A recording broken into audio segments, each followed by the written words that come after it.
هیچ کس از هیبت ظاهری آمریکا نباید بترسه. هیچ کس. یعنی این واقعا خیلی خطاست. بعضی ها آدم احساس میکنه از این هیبت ظاهری و تشر و هیاهو و اینا جا میزنن و وحشت میکنن. این غلطه. این هیبت ظاهری ابرقدرت ها کارشون رو همینجوری پیش میبرن با هیاهو. اون قدرت واقعی اونها به قدر اون هیاهویی که میکنن نیست، خیلی کم داره. اون تا تشر میزنن، هیاهو میکنن، تهدید میکنن، اینو اونو میترسانن.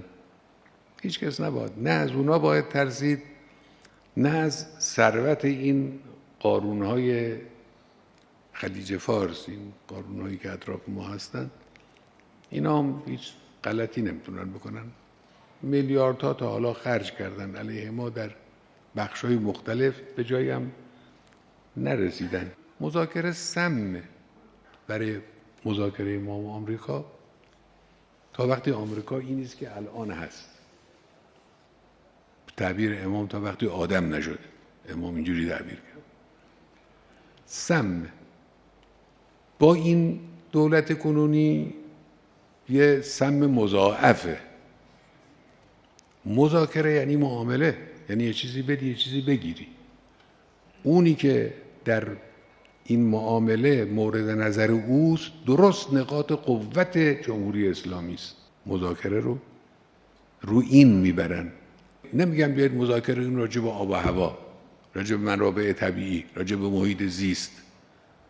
میگن بیایید مذاکره کنیم درباره سلاح دفاعی شما. شما چرا سلاح دفاعی دارید؟ خب سلاح دفاعی برای یک کشور ضروری است. اینا میگن بیاین رو این مذاکره کنیم. مذاکره کنیم یعنی چه؟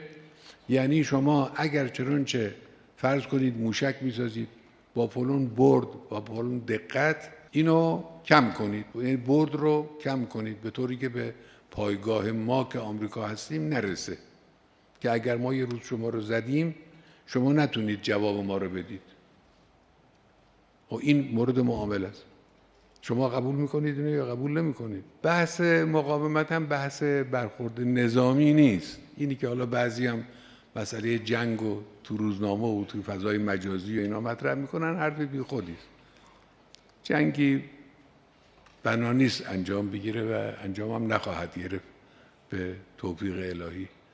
نه ما دنبال جنگیم، اونا هم به صرفشون نیست که دنبال جنگ باشن، میدونن که به صرفشون نیست. ما هم که خب اهل ابتدا به کار نظامی نیستیم، هیچ وقت نبودیم، الان هم نیستیم.